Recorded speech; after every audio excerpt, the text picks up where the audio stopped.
হতে চলেছে এশিয়া কাপের পঞ্চম ম্যাচ এবং বাংলাদেশের এই এশিয়া কাপের দ্বিতীয় ম্যাচে শ্রীলঙ্কার বিরুদ্ধে।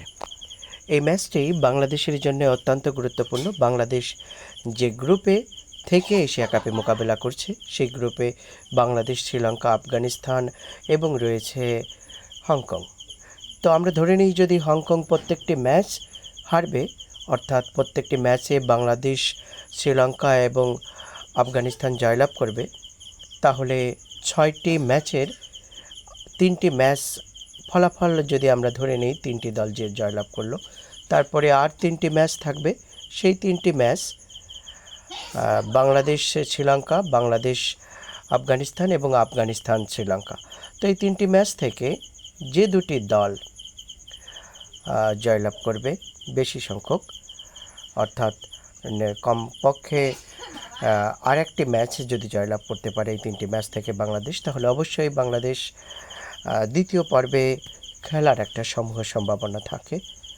সে কারণে হংকংয়ের সাথে আমরা ধরে নিই যদি বাংলাদেশ বা আফগানিস্তান বা শ্রীলঙ্কা উভয় দলই মানে 3টি দলই জয়লাভ করবে, তাহলে শ্রীলঙ্কা, বাংলাদেশ এবং আফগানিস্তান নিজেদের মধ্যে কোন দল জয়লাভ করে সেটি কিন্তু মূল আকর্ষণের বিষয় বা মূল প্রতিযোগিতার বা প্রতিদ্বন্দ্বিতার বিষয়।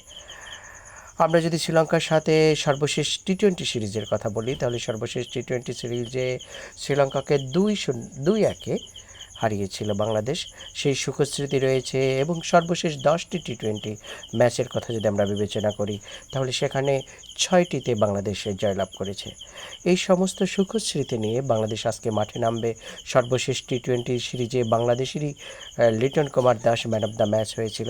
একটি ম্যাচে লিটন কুমার দাস দ্বিতীয় টি-20তে 76 রান করেছিল, যেখানে তার 1টি 4 এবং 5টি 6 ছিল।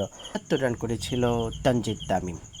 শামীম হোসেন করেছিল 48 রান 27 বল থেকে দ্বিতীয় টি-20তে। এবং আমরা উল্লেখযোগ্য কয়েকটি বিষয় যদি তুলে ধরি, শ্রীলঙ্কার সাথে শ্রীলঙ্কা বাংলাদেশের কোনো ম্যাচেই শেষ টি-20তে অল আউট করতে পারেনি। এই সমস্ত সুখস্মৃতি নিয়ে অল্পক্ষণ মধ্যেই, অর্থাৎ 8:30টায় মাঠে নামতে চলেছে বাংলাদেশ তার দ্বিতীয় টি-20তে দ্বিতীয় জয়ের খোঁজে এশিয়া কাপের আজকে যে পঞ্চম ম্যাচ অনুষ্ঠিত হতে চলেছে সেই ম্যাচটিতে। তো দর্শকদের আকাঙ্ক্ষা, উদ্দীপনা, সাম্প্রতিক সময়ের যে বাংলাদেশের যে পারফরম্যান্স, একটি বিশেষ কথা বলছেন অনেকে, বিশেষ করে হর্ষা ফুগলে বলেছেন যে বাংলাদেশ কেন বিশ্বের যে কোনো দল যদি তাদের 3টি পেস বোলার নিয়ে মাঠে নামে তখন তা প্রতিদ্বন্দ্বিতাপূর্ণ হয়। তাসকিন, মুস্তাফিজুর এবং তানজিম সাকিবকে নিয়ে বাংলাদেশ মাঠে নামতে চলেছে।